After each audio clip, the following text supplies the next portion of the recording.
Ricas bendiciones reciban todos mis hermanos. Hoy es jueves, día 26 del mes de septiembre del 2024, donde estamos celebrando a los mártires Santo Cosme y Damián. Así que esperamos que estas enseñanzas sean de gran bendición para todos mis hermanos que los están escuchando en el nombre de Jesús. La primera lectura está tomada del libro de Eclesiastés, capítulo 1, versículo del 2 al 11. Vanidad de vanidades, dice Coget.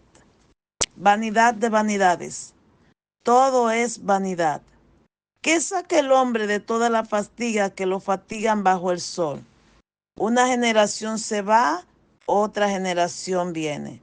Mientras la tierra siempre está quieta, sale el sol, se pone el sol, jadea por llegar a su puesto y de ahí vuelve a salir. Camina al sur, gira al norte, gira y camina el viento.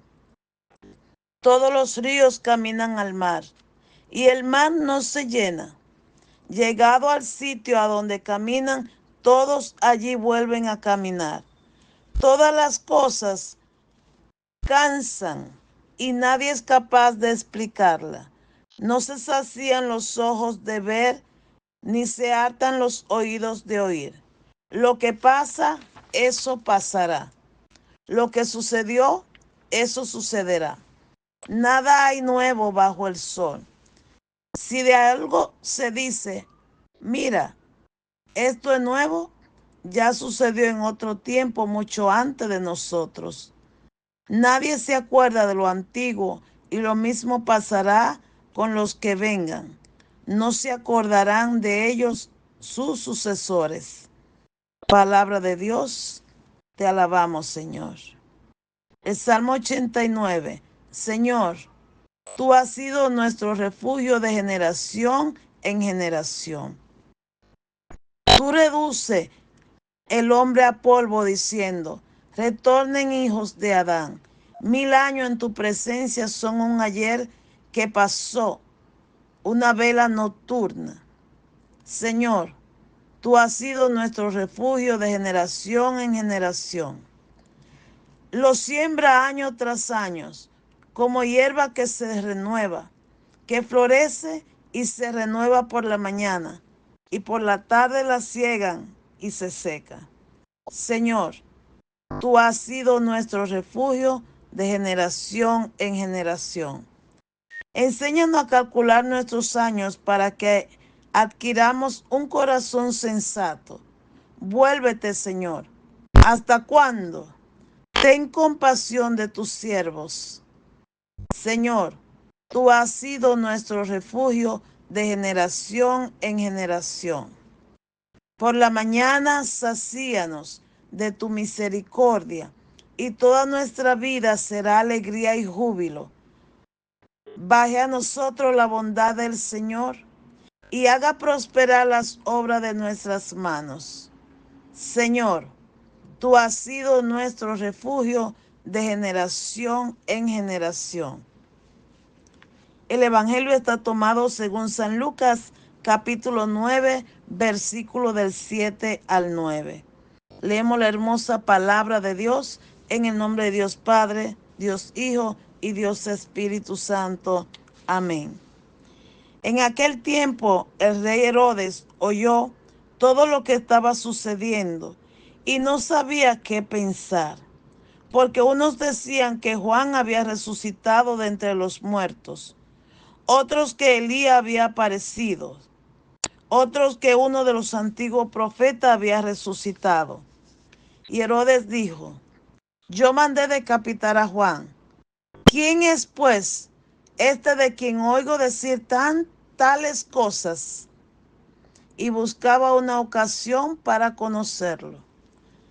Palabra del Señor, gloria a ti, Señor Jesús. Wow.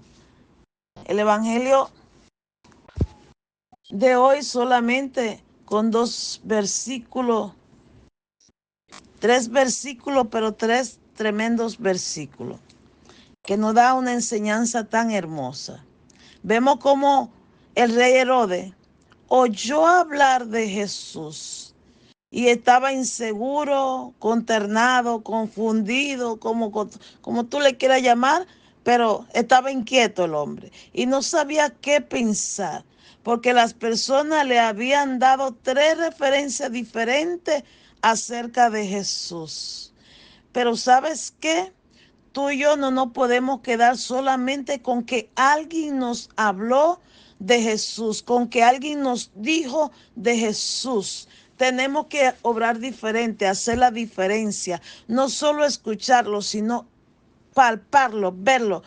Tener ese encuentro poderoso con el Señor para que Él obre como solamente Él sabe hacerlo en nosotros y en nuestras familias.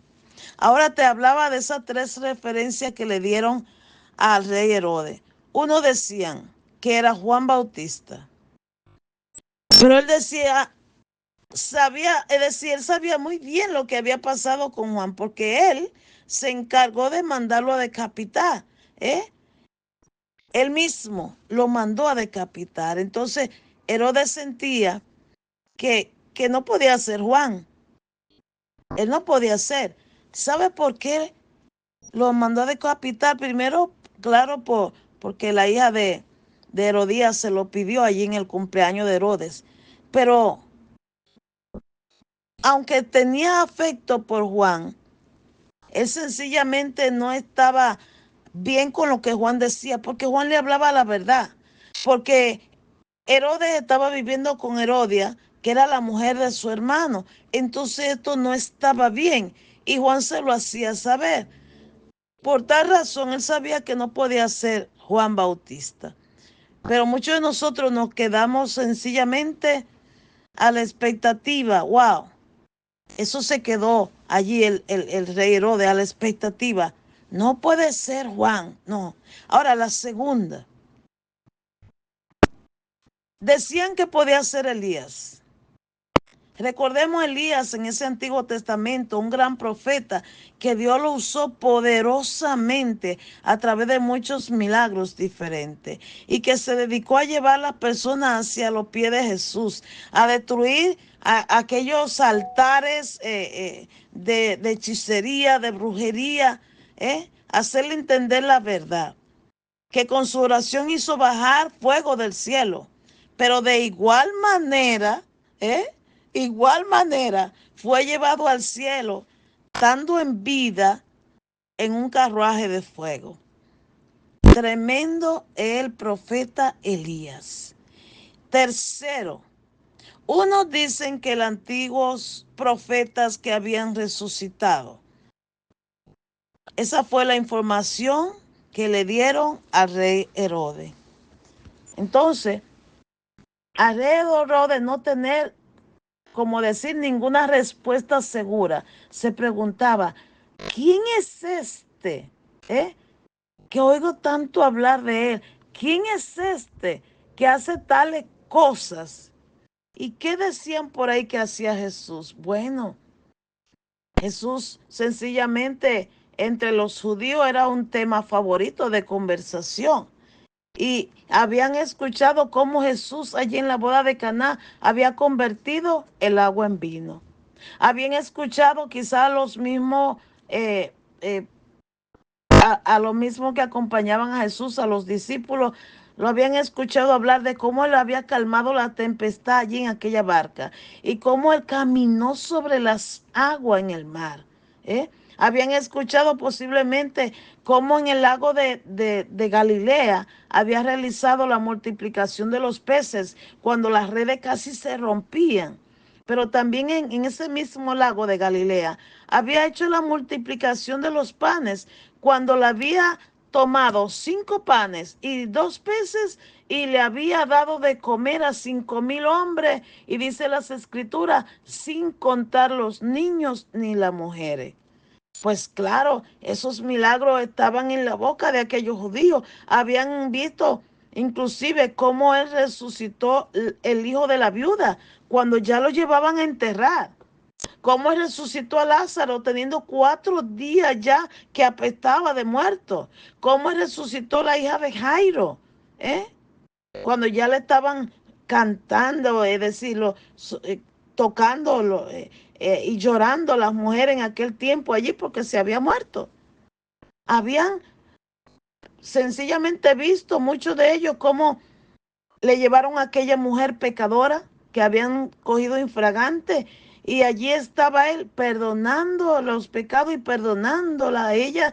Y entonces le dice a aquella gente: el que no tenga pecado tire la primera piedra. Y claro, toditos se fueron yendo porque ya estaban seguros de que iban a matar a aquella mujer a pedrada limpia. Habían sencillamente quizá alguno de ellos visto de lo que le fueron a contar a Rey Herodes, de cómo él liberaba espíritu a la persona de espíritu inmundo, cómo él había sanado a algunos ciegos, incluyendo a Bartimeo, o quizá había sanado, habían visto cómo sanó la mujer encorvada que estaba allí en el templo con 18 años padeciendo. Quizá había algunos que habían estado cuando iban camino a la casa del centurión y el Señor los sanó. Una sola palabra di y mi criado sanará, y así fue. Habían visto cómo él había sanado sordomudo, la suegra de Pedro, el paralítico de Betesda y tantos otros milagros y proezas y señales como él hizo en aquel tiempo, está haciendo actualmente y seguirá siendo siempre, porque es nuestro Dios. Entonces, Herodes buscaba la manera, dice la palabra, de conocer a Jesús. Pero tú y yo no nos podemos quedar como Herodes, buscando el momento adecuado. No, tenemos que decidirnos ya y buscarlo ya, dar un paso de fe en estos momentos. Tú que sientes que tu vida está vacía, tú que nada te complace, que te sientes solo, tú que crees que nadie te quiere, tú que estás a un lado, siempre triste, cabeza baja, desconsolado, tienes que decirle a Jesús: levántame. Tienes que decirle a Jesús: transfórmame. Tiene que decirle: libérame, ya sáname, quítame esta opresión que me está matando. Que resucite en ti el deseo ardiente de escudriñar la palabra de Dios, que enciende ese fuego de orar, que pueda sonreírle a la vida aún en momentos difíciles, que pueda amar sin esperar recompensa, que haga la diferencia. Ya el momento de la tragedia pasó, necesita ponerte al límite, dejar eso atrás y ser ese hombre nuevo del cual San Pablo nos habla. Ya deja de vivir para el mundo, vive para Cristo. Dile a Cristo que te dé la mano, que te dé ese empujón, que Él lo sabe hacer y perfectamente. Nosotros somos testigos del poder de Dios. Aquel Herodes escuchó hablar de Jesús porque otro le dijo. Pero nosotros somos testigos fiel de lo que Jesús ha hecho en nuestras vidas y día tras día lo sigue haciendo. Porque uno de los milagros más hermosos que te ha dado a ti, que te sientes sola, a ti, es que te dio la vida. Hoy tú tienes vida. Y eso fue gracias a Jesús. Entonces, dale la oportunidad. Levántate de ese suelo que te ha tenido atada por tanto tiempo. Levántate y sonríe, que Jesús es poderoso Dios. Es nuestro Padre, nuestro amado, nuestro guía. Y tiene regalo para ti. Confía en el Señor y dale la oportunidad y verás la gloria de Dios. Amén. Dios te bendiga, mi hermano.